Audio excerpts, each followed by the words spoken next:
नमस्कार किसान साथियों, कीनू की खेती चैनल पर आपका बहुत बहुत स्वागत है। किसान साथियों, आज हम बात करने वाले हैं नवंबर मंथ के शेड्यूल की। तो सबसे पहले बात करते हैं इंसेक्ट के बारे में। किसान भाइयों, नवंबर मंथ के शेड्यूल में जो इंसेक्ट आपको देखने को मिल सकता है वो है सिट्रसिल्ला और वाइट फ्लाई। जिन किसान भाइयों का बाग जो है नया फुटारा उठा चुका है और अभी जो मैच्योर नहीं हुआ है, अक्टूबर मंथ में जिसने बाग ने फुटारा उठाया है, तो उसमें आपको सिल्ला देखने को मिल सकता है। और वाइट फ्लाई जिनके बाग में है, आप उसके लिए आप प्रोफेनोफोस यूज़ कर सकते हैं। आप एक स्प्रे कम्बिनेशन जैसे प्रोफेनो 2 ml पर लीटर वाटर के हिसाब से और साथ में 0.4 ग्राम एक्टारा या 0.45 ml या 0.5 ml इमिडाक्लोप्राइड साथ में मिला के आप यूज़ कर सकते हैं वाइट फ्लाई और सिल्ला दोनों को रोकने के लिए। सेकंड जो बाग में अब नवंबर में हमको दिख रहा है वो है फ्रूट फ्लाई। किसान भाइयों, पिछले 2-3 साल से फ्रूट फ्लाई जो है काफ़ी कम थी, लेकिन इस साल बारिश ज़्यादा होने की वजह से जो उसका सस्टेनेबिलिटी पीरियड है वो थोड़ा सा इंक्रीज हो गया है। जनरली फ्रूट फ्लाई का प्रकोप आपको अगस्त लास्ट में या 1 सितंबर में देखने को मिलता है और लगभग 15 अक्टूबर 20 अक्टूबर के बाद यह फ्रूट फ्लाई ठंड होने के कारण अपने आप इसका इम्पैक्ट ख़त्म हो जाता है। लेकिन इस साल बारिशें जो ज़्यादा होने के कारण ये फ्रूट फ्लाई का अटैक हमें अगस्त में देखने को मिला और तब से अब तक फ्रूट फ्लाई का अटैक चल रहा है। तो जिन किसान भाइयों ने फ्रूट फ्लाई के ट्रैप इंस्टॉल कर रखे हैं वो अपना ट्रैप रेगुलर चेक कर कर उसको चेंज कर सकते हैं, और जिन किसान भाइयों के फ्रूट फ्लाई का अटैक ज़्यादा है वो नया ट्रैप अपना लगा सकते हैं।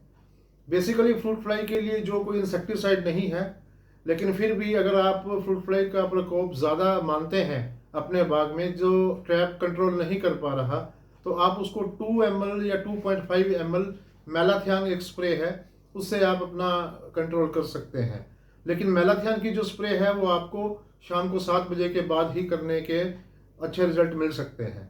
तो किसान भाइयों, जो सेकंड इम्पैक्ट हमारे बाग में आपको नवंबर में देखने को मिलेगा वो है फ्रूट फ्लाई का अटैक। फ्रूट फ्लाई के लिए आप ट्रैप या फिर मैलाथियन का स्प्रे अपने बाग में करिए।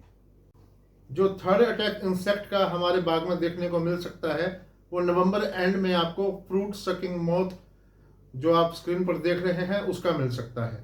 तो फ्रूट सकिंग मोथ जो है, कोई भी इंसेक्टिसाइड जैसे आप प्रोफेनो करते हैं या आप एक्टारा करते हैं, उसी से आप उसको कंट्रोल कर सकते हैं। लेकिन ये फ्रूट जो सकिंग मोथ है आपको मिडनाइट नियर अबाउट 8-10 बजे रात को देखने को मिलेगी। दोपहर में फ्रूट जो सक करती है मोथ वो आपको देखने को नहीं मिलेगी। तो आप ऐसा शेड्यूल बना सकते हैं। अगर सिल्ले का अटैक कम है तो आप 10 नवंबर या 12 नवंबर 15 नवंबर को अपना एक स्प्रे आप प्रोफेनो प्लस एक्टारा की करवाइए।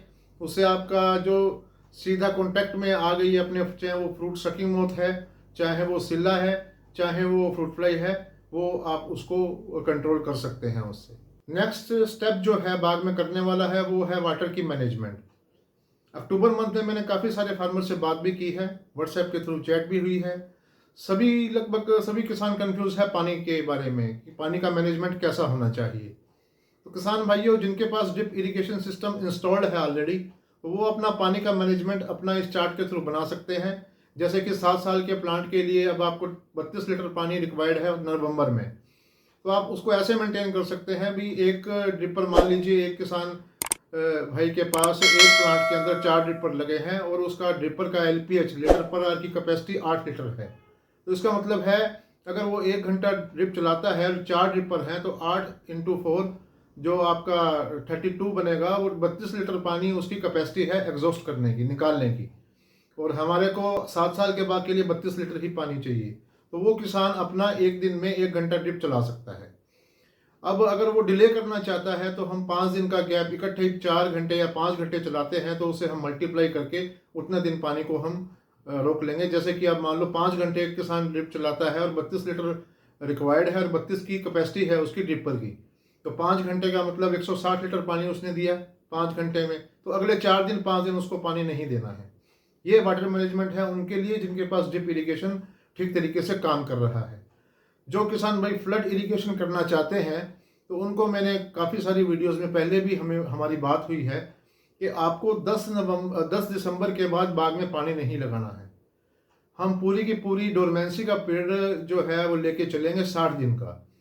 जैसे अगर मान लीजिए आपके पास पानी अवेलेबल है और आज 3 नवंबर को आपने पानी लगाना है, तो इसके बाद आपको पानी नहीं लगाना है टिल फरवरी।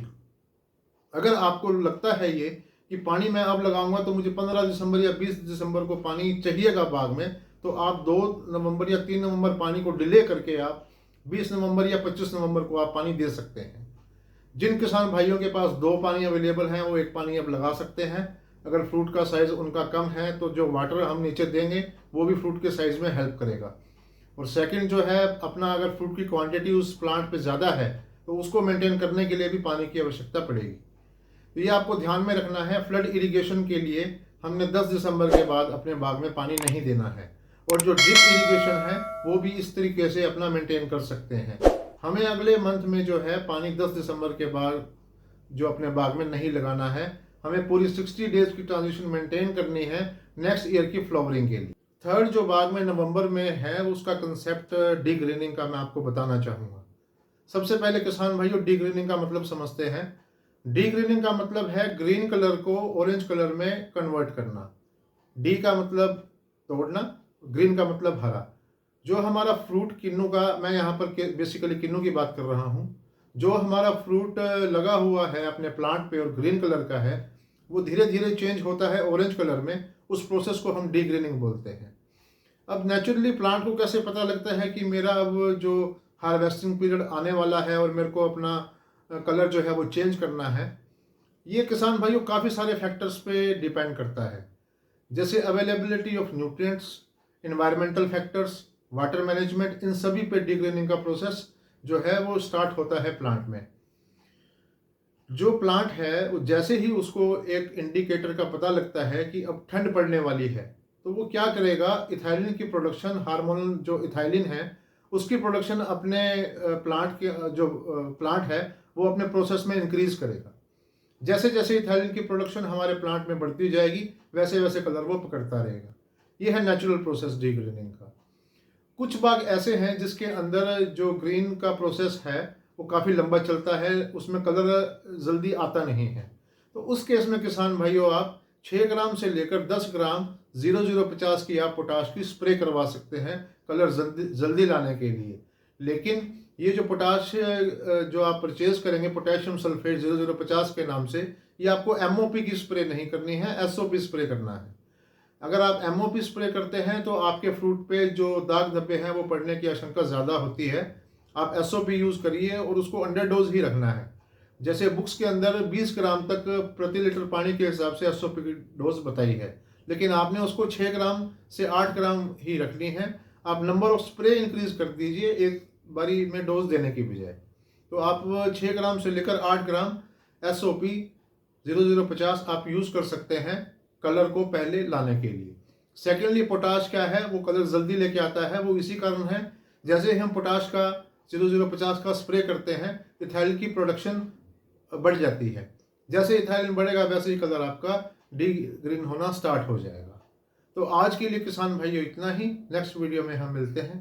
नमस्कार, धन्यवाद।